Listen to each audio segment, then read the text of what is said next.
Well, hello again, team. Welcome to Unit 4. We are definitely starting to come down the home stretch here. And as I discussed earlier in videos, we know these 5.5 weeks go by really quickly. So let's get going with Unit 4 here. Our focus for this week is on developing and deploying a code of conduct for the newly merged company. Remember, as I've discussed every week, we're focused on the core scenario, which is the merger of two companies. And your role as the consultant to support Teresa and Mike is helping them each week in establishing sound policies and processes in order to go have an effective merger of the two companies. So again, the focus will be on code of conduct. We will have this week a Unit 4 discussion board as well as a Unit 4 individual project. In the discussion board, we'll need to discuss what's really the purpose of a code of conduct. Why should we have one? What should be included in the code of conduct, meaning the elements associated with an enforceable code of conduct? We'll go and evaluate a lot of what that means. Our research will show that. You probably have some experience with that at your current or past employer in terms of a code of conduct, a code of ethics, and etc. And you'll be asked to actually discuss that. So the last task in the discussion board, after you go through a lot of the discussion on a code of conduct, all the key elements and such, again, based on your experience as well as your research, you're going to be asked to evaluate whether it's your current or past employer's code of conduct and make comments. If how is it in light of what you just learned in terms of an effective and robust code of conduct? Is it lacking anything? And obviously, don't go into detail in terms of specific company names and so on if you're not comfortable. We never ask for that. But generically speaking, talk about some of the elements maybe that are missing from your code of conduct or past one.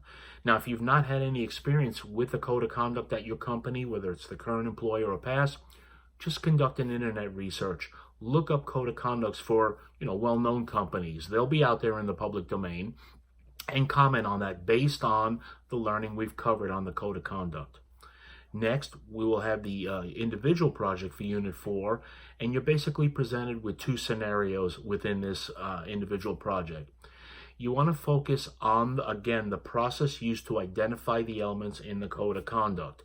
Specifically, you're going to be also focusing on the roles of leadership.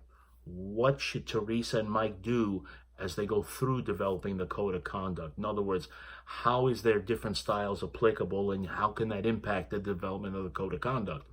What about the communication styles and what's critical in terms of communicating the development and the deployment of a code of conduct?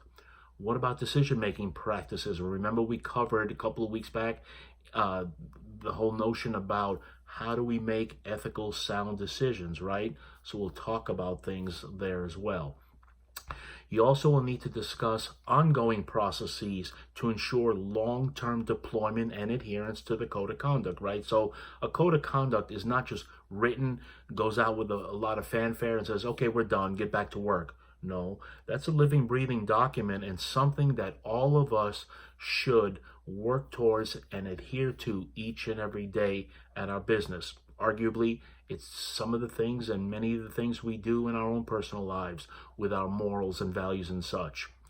Finally, you'll wrap up your project, and this is critical on some of the assignments we have, to identify an area for additional information that you want to find out about code of conducts, right? What else should be included if it's not included in your company's code of conduct? What else do you think you might need? Do some research. Say, I'm interested in finding out about this because this is why it interests me. This is why I believe it's applicable. So again, here we are in Unit 4. Our live chat, as always, I encourage you to please attend that so we can have the conversations. I can point you in the right direction. You can ask questions. We'll cover the assignments.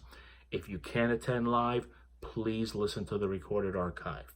And then finally, we're a week away from our final chat, Unit 5, where we wrap up and bring everything to fruition here in the learning in this course.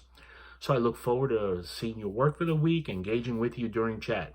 Have a wonderful week and hope you can join us live again. Take care.